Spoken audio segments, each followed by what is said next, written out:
E aí, galera? E uma salva de palmas, vamos receber ele, né, galera? Pô! Boa. Tá top o evento, né? A GopherCon é sempre... Acho que é o meu evento preferido de programação. Bom, o que a gente vai falar hoje? Vou mostrar um pouco para vocês sobre a biblioteca log.slog. Ela é uma biblioteca de log padronizado do Go.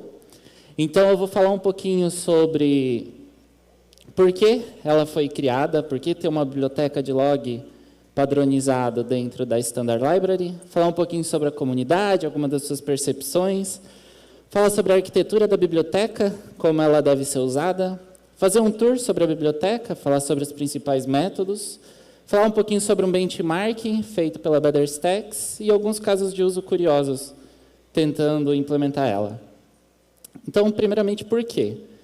Imagina que eu tenho uma aplicação de pagamento onde eu solicito um pagamento e eu executo esse pagamento. Qual que é a forma mais fácil de eu garantir que eu estou recebendo e que a minha aplicação está funcionando como deveria? Justamente gerando um log. Gero um log, jogo na stdout, vou lá, monitoro e vejo se essa operação está sendo feita. Então, eu tenho uma requisição e eu tenho uma mensagem sendo recebida do outro lado, tudo funciona. Qual que é o problema? Imagina que, quando a gente está fazendo a nossa própria aplicação, a gente tem controle de todos os logs que a gente escreve. A gente consegue padronizar, a gente consegue ter, enfim, ter o controle sobre aquilo. Porém, quando a gente está usando muitas bibliotecas externas, começa a existir um problema onde essas bibliotecas elas podem não ter logs padronizados da mesma forma que a gente está padronizando dentro da nossa aplicação.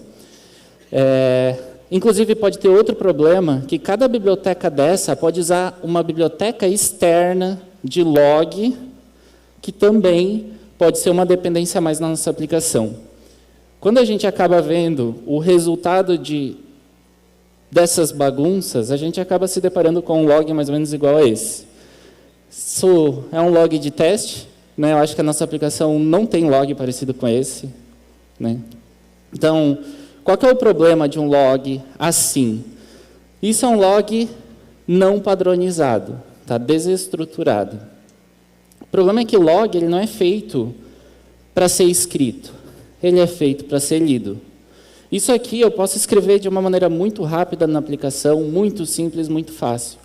Porém, eu vou precisar, quando eu for ler para tentar identificar algum padrão, eu vou acabar tendo um overhead, porque eu vou ter que deformatar ele, buscar tudo, montar uma estrutura e depois formatar ele. Ele pode acabar ficando algo assim, isso acaba se tornando um log padronizado. Por quê?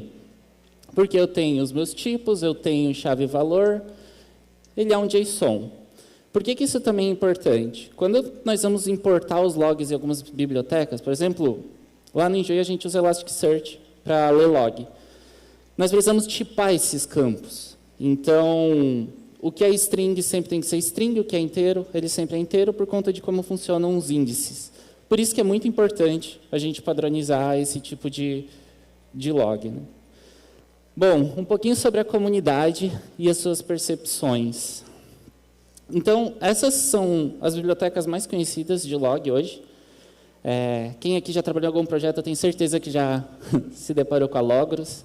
Ela é uma biblioteca muito boa, ela é uma biblioteca extremamente modular, porém ela é uma biblioteca que tem alto custo para aplicação, por conta da modularidade, por conta da facilidade, extensibilidade, parece que necessita de deixar a aplicação um pouco mais lenta. O pessoal da Zap, da Uber, achou que ela era muito lenta e acabou criando a sua biblioteca própria. Aí veio a galera da Zerolog, achou que a biblioteca da Zap usava muita memória e criou uma biblioteca para eles também. A Fuzzlolog acabou achando que todas estavam ruins e que poderiam ter um contrato muito mais simplificado. E criou uma biblioteca também. E isso começou a gerar muita dependência. Então, cada biblioteca vai usar a biblioteca que quiser. E a ideia da ferramenta, do Go, da linguagem, é ser um toolkit de ferramenta. Então, você é um desenvolvedor, você quer iniciar um projeto, qual é o menor número de dependências externas à linguagem possível que a gente pode ter para começar esse projeto. E é a partir daqui que começou-se, em 2022, em abril, a exploração para tentar identificar os problemas e montar uma proposta para resolver esse tipo de problema de dependência e de log despadronizado entre as bibliotecas. Em abril foi aberto para exploração, em setembro foi aberto para discussão. Para quem é mais novo na linguagem, talvez não conhece, mas dentro do Go existe um repositório, que é um repositório de experimentos. Então, se você... Esses dias eu estava fuçando lá, estão testando novas formas de ordenar array, novas formas enfim, de fazer várias coisas. Eles acabam colocando nesse repositório. Ali por setembro começou-se a ter uns commits por lá para começar a testar, para a comunidade começar a usar, enfim. Em novembro foi aberta a proposal no GitHub oficial. Em março essa proposal foi aceita e finalmente no Go 1.21 foi liberado dentro da Standard Library. Se você tem o Go 1.21, você dá um import log slog e você vai ter a biblioteca disponibilizada para uso. O engraçado é que, lendo o GitHub, as discussões, a slog não foi a primeira. Eu tentei ir atrás, eu juro que eu tentei, do porquê que essa proposal não foi aceita. Mas ali por 2017, quando essa proposal foi criada, estavam surgindo outras coisas, o mod, várias outras coisas. Eu acredito que a linguagem só não estava madura o suficiente para propor algo extensível o suficiente para poder ser usado nos projetos. E quais foram as maiores preocupações do pessoal? Performance, uso de memória e extensibilidade. Não precisam ler esse cara, tá? Eu só botei para vocês verem que está lá. Mas esse é um caso de uma pessoa que comentou que fez um profiling, um benchmark da aplicação, e 30% da memória do CPU estava sendo usado para o log. Aplicações de alta performance, isso pode ser um problema. Para a gente, às vezes, tem uma aplicação que não é tão requerido assim, pode ser tudo bem a gente gastar um pouquinho mais de processamento para ter um log estruturado. Mas essa não é a realidade de todo mundo. Teve outra preocupação que foi bem interessante, esse caso eu quis mesmo trazer, porque até hoje de manhã foi comentado sobre a utilização de context para passar tracer e essas coisas assim. Eu, na minha experiência com Go, até ler esses releases, eu sempre achei que passar estrutura de log dentro de um contexto, de um objeto de contexto, era algo ok. Porém, lendo o GitHub, a discussão, eu vi que a comunidade é muito estranha. Algumas pessoas acreditam que é ok com todas as forças, e algumas pessoas até ameaçaram suicídio se existisse uma biblioteca dessa. Isso é real, estava lá. O cara falou, se isso for subir assim, eu sei lá, vou ficar maluco. O que aconteceu? A versão de experimento foi com você poder buscar de um contexto a estrutura de log e gerar com um contexto. Porém, a versão que foi para a linguagem oficial não tem essa possibilidade e não tem porque usar o contexto ainda, pelo visto, é algo muito controverso. Acho que é algo mesmo que em coda em Go, cada um vai ter uma opinião, então é mais o que faz sentido para você, para a sua empresa, para o seu time, do que uma regra. Um pouquinho sobre o argumento contrato. Então, o contrato dela eu tenho minha estrutura de log, eu tenho um .info, .warn, .error, .debug também. Eu tenho minha mensagem, que é sempre uma string, e uma chave e um valor, separado por vírgula. Então, eu não tenho uma estrutura de chave e valor, é uma chave e valor. A arquitetura da biblioteca. A arquitetura da biblioteca se resume em duas estruturas. Uma struct de log, que recebe um handler na inicialização, e é no handler que a mágica acontece. O handler, basicamente, é uma interface, onde ele vê se o log está habilitado a partir de um contexto ou de um level. Ele dá um handle, que é quem, de fato, vai escrever o log. Você pode colocar atributos customizados ou grupos customizados, mas isso é uma interface. Quem vai, de fato, operar essa interface é a estrutura de logger. A linguagem, os criadores, eles deixaram dois handlers default prontos, que é um handler para escrever em JSON e um handler para escrever em texto. Esses handlers, eles possuem dois argumentos na sua inicialização. Um IOD writer, para quem não sabe, o IOD writer é, por exemplo, para você escrever no stdout da aplicação, e ele tem também o handler options. Eu estava testando, e no momento que ele chega no código para o IO writer, eu já tenho o log pronto, porque é o meu handler que vai formatar ele e deixar pronto. Então, isso eu não botei em produção, tá? Então, não recomendo, mas se alguém colocar, me avisa. Mas eu criei um batch, ao invés de escrever para stdout direto, e mandei para o Elasticsearch. Apenas experimental para ver se funciona, e funciona. Porque ele é uma interface, então eu posso fazer o que eu quiser na minha implementação. E o meu handler options, ele vai ter um add source, que quando eu gerar o log, ele vai colocar o caminho do arquivo e a linha que gerou aquele log, é bem interessante para debug. Eu tenho level, que eu vou falar um pouco mais à frente, eu tenho replace attr, que eu posso dar um replace em qualquer atributo que eu for escrever. Então, às vezes, eu vou escrever e-mail, eu posso ter alguma biblioteca de replace attr padrão para não permitir esse tipo de coisa. Então, bom, vamos importar o log e esse log na nossa mente agora e fazer um tour sobre a biblioteca. Então, essa é a carinha dela na utilização. Então, eu sempre vou inicializar um handler. Eu pego o meu handler, utilizo na inicialização da minha struct, e eu tenho o meu logger.info, por exemplo, com a mensagem chave-valor, chave-valor, chave-valor. Eu não preciso falar qual é o tipo, por quê? Porque quando eu for utilizar o info, ele vai fazer algumas reflections, vai identificar o tipo e vai escrever o tipo ideal para aquele log. Esse vai ser o resultado se eu usar o log em formato de texto. Ele está formatado e está formatado para o tipo texto. E é isso que a gente precisa para uma ferramenta de log e para poder ter um log mais robusto na nossa aplicação. Se eu quiser utilizar o handler de JSON, é só, ao invés de eu usar o default, o text, eu utilizar o JSON. E eu vou ter esse resultado. Então, se vê, os tipos dele já são pré-formatadas. Então, o now, por exemplo, eu passei um objeto de tempo e ele já formatou para um timestamp.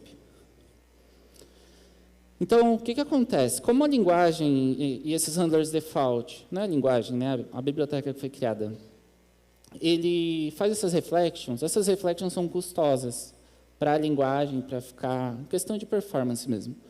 Então, tem uma forma que é um pouco mais verbosa, mas se você quiser ter alguns ganhos de performance, você pode utilizar, que é você escrever com tipos. Então, por baixo dos panos, o info vai acabar fazendo algo similar a isso. Porém, você pode usar a estrutura de slog.string direta, slog.int direta, slog.duration, se você usar a função logattrs. Qual que é a vantagem? Você vai ganhar performance na escrita. Qual que é a desvantagem? Você vai acabar onerando o tempo de desenvolvimento, porque é mais chato, difícil de fazer as coisas. Então, às vezes, não é necessário. Se fizer isso, vai gerar esse output. Bom, lembra que eu comentei que a extensibilidade da linguagem era extremamente importante. Quando eu estava analisando alguns repositórios, a biblioteca Zap ela é focada em performance. Ela não vai te dar, talvez, o contrato mais robusto para você ter a melhor log possível. Eles fizeram uma implementação do handler. Então, da mesma forma que o Go tem o text e o JSON handler, a Zap criou o handler dela. Isso vai deixar com que ela fique, talvez, mais rápida. E eu posso usar a mesma estrutura do slog.new. Esse cara vai retornar um slog.logger, que é uma struct. Eu posso usar essa mesma estrutura dentro da minha aplicação e apenas mudar o handler. Então, isso deixa o código muito menos suscetível a problemas, porque eu estou trabalhando com uma interface. Então, se eu usar o log deles, alguns atributos vão estar formatados, por exemplo, o tempo, né, ele vai, ao invés de estar como uma string de timestamp, ele vai estar como Unix time, float. Então, ele vai te dar resultados diferentes de acordo com o que faz sentido para a biblioteca. Aí, alguém com certeza já pensou, o que acontece se eu se eu esquecer de passar um argumento, né? Então, tem sempre argumento chave-valor, chave-valor, chave-valor. O que acontece se eu passar só uma chave e esquecer do valor? Ou só o valor e esquecer da chave? Ele vai dar um bad key. Então, o último argumento, que seria a chave ou o valor, você não tem como saber, porém a chave vai ser um bad key. Como que isso foi pensado em resolver? Dentro do Go, tem uma forma de você procurar alguns erros relacionados à sintaxe, relacionados à má execução do código, que é utilizando o comando govet. É bem interessante, se a gente não tem na nossa máquina de CI, a gente colocar para ele também fazer uma verificação no govet. Ele pode te dar uns insights bem interessantes, tipo ver se você não esqueceu de fechar uma chave de JSON quando você está declarando uma estrutura, por exemplo. Nesse caso, o govet vai te falar que você esqueceu do valor final do log e está tudo bem, resolve o problema e o contrato segue modular da forma que foi projetado para ser.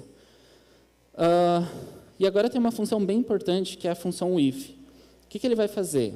Quando você inicializar sua struct, se você colocar o if, todos os logs gerados a partir dessa estrutura vão ter sempre um path/test. Então, todos os logs que eu gerar com essa struct vão ter esse path/test. Se eu ter o group, tudo que tiver dentro do group no metadata vai gerar uma chave metadata e todos os atributos vão estar dentro dela. O que isso é interessante? Quando a gente fala de log estruturado, não é apenas relacionado a ser JSON, texto, etc. O tipo também é importante. Se um campo value é inteiro, ele deveria sempre ser inteiro. Se um campo value é string, ele deveria sempre ser string. Senão, você pode ter problema na leitura do log, dependendo da engine que você estiver usando para ler. Então, como que você pode resolver esse problema com essa biblioteca? Ele tem uma função chamada withGroup, que ele vai fazer o quê? Todos os logs gerados a partir dessa estrutura, os campos customizados vão gerar dentro de uma estrutura, dentro de uma chave com aquele prefixo. Então, se eu utilizo nesse exemplo o withGroup fis ou o withGroup bus, quando eu tenho a minha função logger, eu vou receber a estrutura do slog logger e eu vou escrever minha mensagem, valor string, mensagem valor 1, valor como inteiro. Nesse caso, o meu resultado vai ser um log com fis, um log com bus. Olhando esse comportamento e esse comportamento criado, eu percebi que vai ser muito comum o log ser injetado como dependência. A gente falou que não dá para injetar através do context, então essa é uma das possibilidades, injetar a estrutura mesmo, não tem o que fazer. E outra função muito importante é o log de estrutura. Por quê? O problema do log de estrutura é que a gente acaba não tendo muito controle, né? Você vai logar uma estrutura, ele vai fazer uma reflection, vai pegar todos os atributos da estrutura, todos os valores dele e vai printar para você. Isso me gera um pouco de preocupação, principalmente em sistemas de pagamentos ou questões relacionadas ao LGPD. E eu vi que tinha uma forma, se você coloca na estrutura uma função chamada logValue, é esse logValue que vai acabar sendo gerado no log. Então, nesse exemplo, se eu tenho, quando eu fizer essa minha estrutura de usuário, o logValue, ele vai printar o nome hidden e a idade 31. Então, essa é uma forma da gente proteger nossa estrutura de printar apenas o que é necessário. Outra forma que eu acho que vai ser tendência é a utilização do setDefault. Por quê? A biblioteca slog ela não tem apenas a estrutura de log para escrever um log. Eu posso chamar a escrita de um log através da própria biblioteca, do próprio módulo. Então, por exemplo, eu importei o slog, se eu dar um slog.info, assim como .info, .error, .warning, .debug, eu já vou poder escrever esse meu log. E qual é o handler que ele vai usar? Se eu não estou usando, não estou injetando dependência nada. É o handler default da minha linguagem que eu estou setando nesse set default daqui de cima. Então, isso faz o quê? Com que, se eu tivesse bibliotecas externas que estão usando slog, a partir do momento que eu usar texto, todos os logs que ela for gerar vão ser texto. Se eu usar o JSON, todos os logs que ela for gerar vão ser JSON. E isso vai, eu acredito que vai virar uma tendência das bibliotecas usarem sempre, tipo, esse slog.inf, slog.alguma warning ou algum outra mensagem que for colocar. Então, um pouquinho sobre levels. Como que funcionou, como que foi feito os levels dentro da biblioteca? Então, os levels, eles são inteiros, como vocês podem ver, né? Então, o debug é -4, info é 0, warning é 4 e error é 8.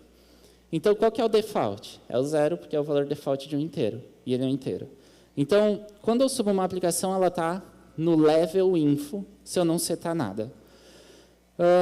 A ideia é que existam espaços entre esses levels, justamente para você criar level customizado.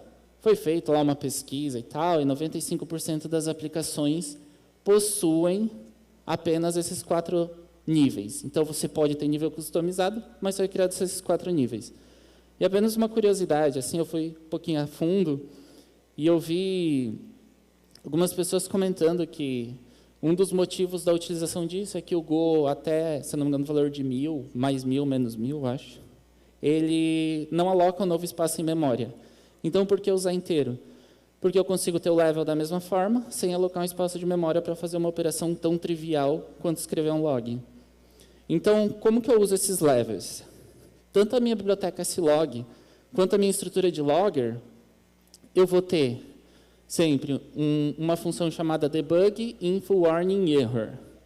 Se eu for printar esse código dessa forma, o que vai acontecer? O debug não vai aparecer.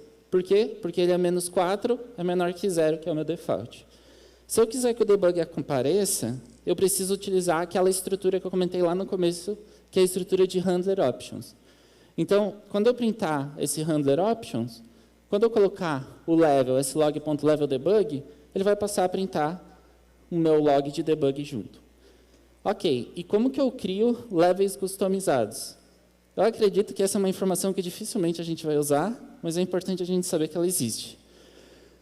Eu posso utilizar uma função de escrita de log, que é o a estrutura.log. Quando eu uso essa função, o primeiro argumento é contexto, o segundo argumento é qual que é o level daquele log para ele ser escrito. Então, eu coloquei só um texto NA26414, só para exemplificar que é o level que eu estou. Quando eu vou escrever esse log, é curioso, porque ele aparece info mais 2, warning mais 2, error mais 2. Por que ele aparece assim? Justamente para evitar o consumo de memória. Então, eu pego o meu level anterior, mais o número de levels que eu estou à frente dele. Então, no caso do info, como o meu log level é 2, ele vai ser info mais 2. O warning, como o log level é 4, vai ser, como ele é 6, vai ser o warning, que é 4 mais 2, 6. Então, existe uma forma de fazer isso aqui ser mais friendly? Existe. Se eu uso aquele replace ATTR que eu comentei do handler options, eu posso vir aqui e falar, pô, se eu tiver algum atributo na escrita do meu log que for warning mais 2, transforma em log customizado, sei lá, qualquer coisa. Mas é possível, porém, isso vai onerar a performance, pode onerar outras coisas, e performance é um ponto trivial para você ter uma biblioteca de log na Standard Library. Bom, um pouquinho sobre benchmark e performance, então. Eu peguei o resultado desse benchmark da Better Stack, eles têm mais benchmarkings lá, então, se vocês tiverem curiosidade, é interessante de olhar. Porém, eu peguei os que eu julguei principais. Então, uma mensagem, né, do Jonathan Amsterdam, que foi o criador da biblioteca, que alta performance parece necessitar de uma API insegura. Até o caso, eu já vi várias pessoas comentando para não usar a biblioteca default de transformar JSON do Go, porque ela é lenta e existem formas mais performáticas. Sim, existem formas mais performáticas, mas que não são tão seguras quanto. Se está na Standard Library, no mínimo tem que ser muito seguro, né? Quais foram os critérios para esse benchmark? Então, ele utiliza sempre o handler default, ele não tem nenhuma customização dos handlers default. Então, ele foi feito puramente como a biblioteca é e como ela funciona. Ele considera pelo menos em todas as escritas, 5 argumentos do tipo string, int, float, booleano e time. E tem alguns outros testes que ele usa N argumentos complexos, com estruturas gigantes para fazer essa escrita. Quando a gente olha o tempo de execução, então, fazendo uma comparação, ele chega bem similar do Zerolog, do Fusolog. Ele é metade do tempo, mas como outras bibliotecas se destacam em questão de lentidão, ela acaba sendo bem aceitável, né? Então, ela é tão modular, por exemplo, quanto a Logros e consegue ser muito mais performática na escrita. Quando a gente olha a questão de alocação de memória heap, é extremamente importante que nós não aloquemos dados na heap à toa. Então, a memória heap ela é algo muito custoso para a linguagem e para o garbage collector ficar gerenciando isso. Então, para eventos simples e eventos com alguma formatação, ele acaba... ele não consome nada de heap, mas, comparado às outras bibliotecas, é aceitável pela modularização que ela tem e pelo benefício que ela traz. Quando a gente fala de memória geral utilizada, para eventos simples também se comparar elas por elas, com eventos com poucos contextos, e isso é uma coisa bem engraçada. Assim, quando eu fui olhar a implementação dela, você vê que a estrutura de handler, ele separa, tipo assim, quando eu tenho até 5 argumentos e quando eu tenho mais de 5 argumentos. Por que ele faz isso? É bem curioso. Quando eu vou gerar um array no Go, ele vai gerar um slice, né? Tipo, quem não está muito familiarizado com a linguagem, slice é tipo um array dinâmico. Array é sempre o mesmo número de itens, slice é array dinâmico. Quando ele vai gerar um até 5 itens, quando tu tem até 5 itens de argumento, ele vai botar numa estrutura de array, que é até 5 itens. E daí ele bota os tantos que tem e o resto new. Justamente porque se ele criar um slice, o slice pode crescer e aumentar a memória desnecessária da tua aplicação. Dentro desse benchmark que a linguagem fez, também foi visto que 95% dos casos eram menos de 5 argumentos. Então ele super serve e consegue trazer uma economia gigante de memória. E isso foi até tirado de outras linguagens, tá? Então, de outras linguagens não, perdão, de outras bibliotecas. Então, outras bibliotecas que eram focadas em economia de memória e performance faziam isso e foi trazido isso também para os handlers default da linguagem. Então, o número de eventos escritos, se olhar naquele gráfico lá, é engraçado porque ele está quase igual, mas ainda é o dobro, né? Então outras linguagens ainda conseguiriam escrever bem mais, outras bibliotecas, perdão, conseguiriam escrever bem mais eventos que ele, mas ela tem uma performance razoável e aceitável para a modularização que ela traz. Bom, alguns casos de uso. Eu percebi que injeção de dependência vai ser algo que vai ser muito comum, tanto se você passar no context quanto você não passar, principalmente pela questão de você poder usar os if, o if group, etc. Eu fiz um teste, eu adorei fazer isso, então quem já trabalhou com microserviços, caiu no problema de tracer distribuído, basicamente você passar sempre o mesmo ID no header para vários traces, para você poder ver todo o caminho que uma requisição fez entre os teus microserviços. Eu fui dar uma olhada em como fazer isso com log. Foi engraçado que estudando a slog que eu me liguei que dava para fazer isso. Poderia ter aprendido antes, né? Como que eu fiz isso? Então, eu estava usando a biblioteca DIN para HTTP, e é normal nessa biblioteca a gente usar um middleware para escrever o log. Nesse mesmo middleware que eu escrevi o log, eu criei um correlation ID, que é um hexadecimal aleatório, e se ele for status menor que 500, ele loga um info, senão ele loga um erro. E eu passei o correlation ID para dentro desse cara e setei no contexto esse correlation ID. Depois eu setei o middleware no DIN, e quando eu vou utilizar ele de fato, aqui eu peguei como se eu estivesse num controller, né, um pseudocódigo, eu seto na minha estrutura de log esse correlation ID.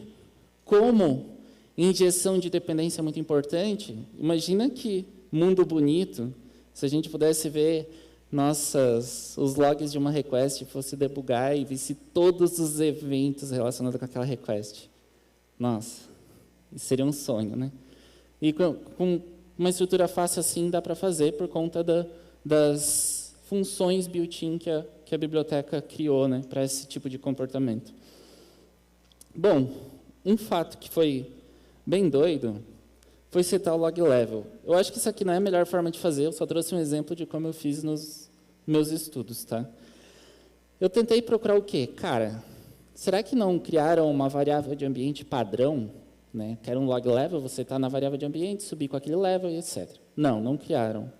Ou eu não achei. Se alguém sabe, me fala aí, né? Mas eu não achei. O que eu vi?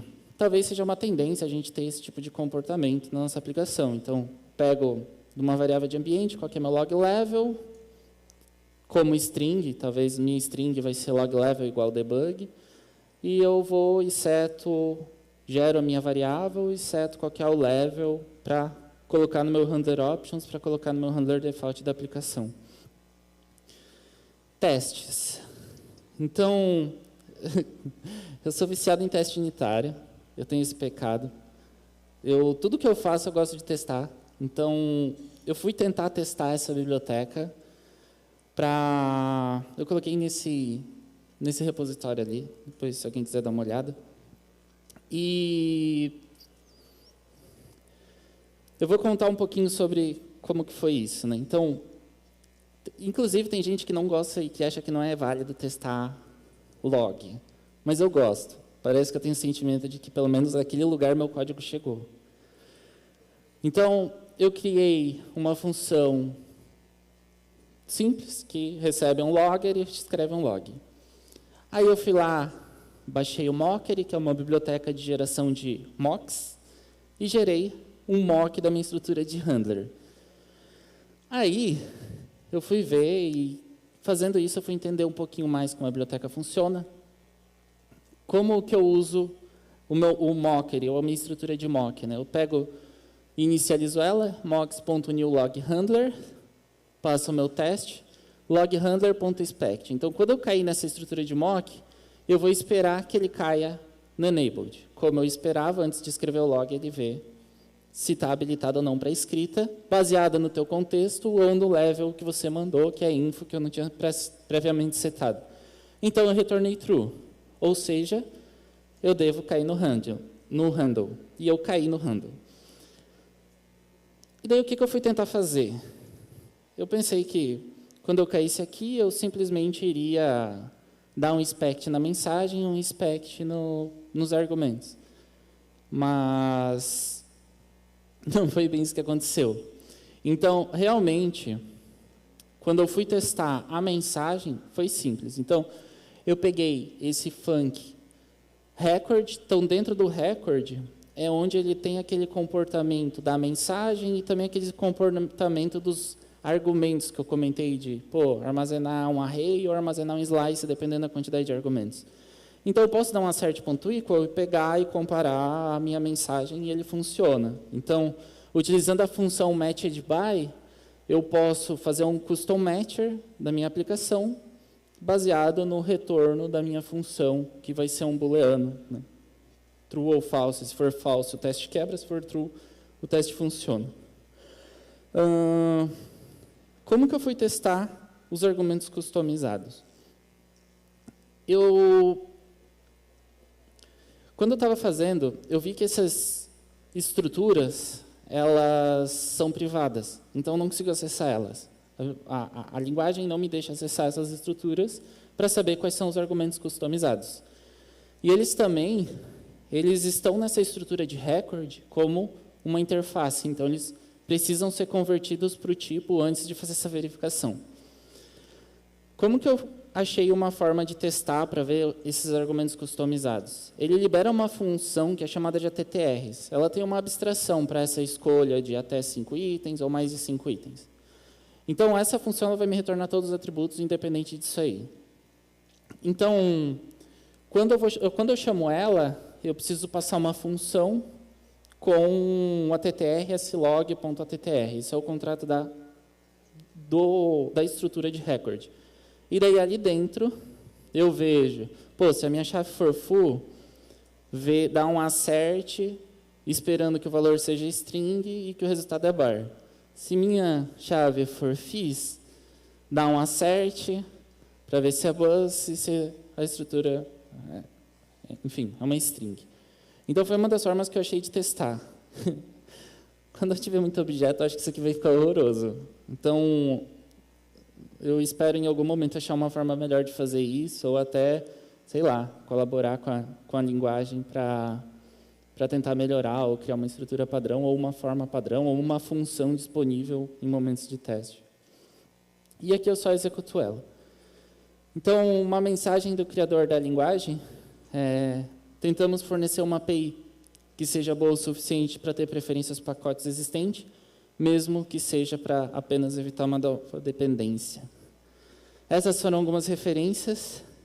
Eu agradeço muito o tempo de vocês, agradeço muito por estarem aqui me ouvindo. E é isso. Muito obrigado.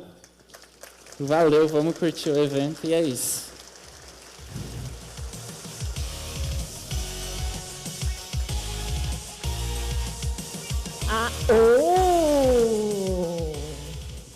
Gostaram da palestra?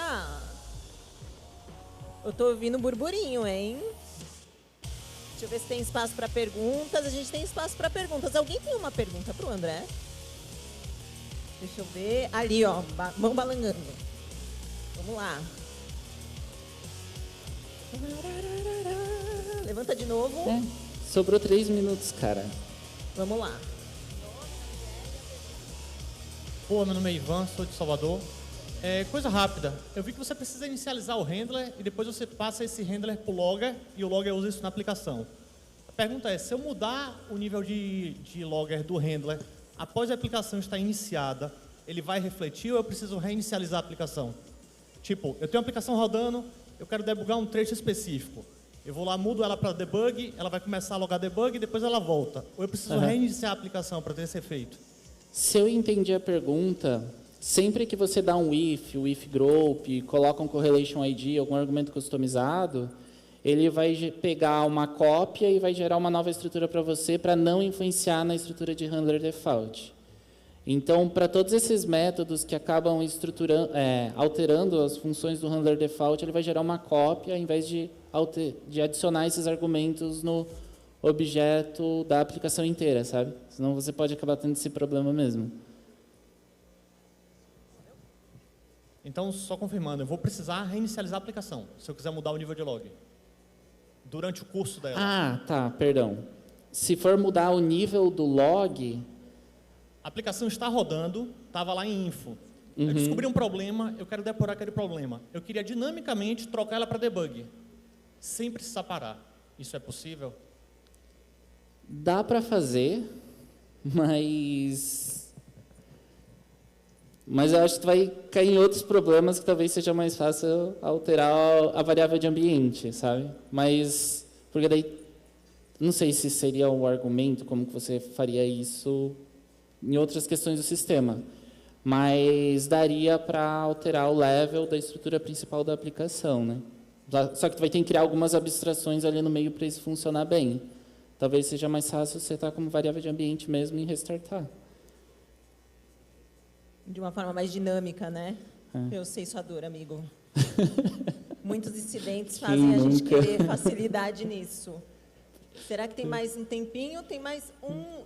Dá? Tem 1 minuto. Mais 1 minuto? Só uma pergunta ali do outro aqui, lado. Aqui, ó. Levantou a mão? Não, não é. Não é? Tô doido. Mais alguém? Aqui, ó. Opa, sou Silas, da WePayments ali, de Curitiba. Deixa eu falar, a gente estava acostumado a utilizar o panic da log, um log.panic-f, principalmente ali na main, e aí começamos a utilizar o slog, e eu tive que fazer uma gambiarra. Eu não sei se eu não encontrei, eu realmente não tenho uma forma de dar um slog.panic-f para já logar uma mensagem padrão. O que você recomendaria fazer? Pode repetir a pergunta? Não sei se... É que na log tem aquela log.panic-f, que ele já vai logar, soltando o panic, uma mensagem que a gente queira.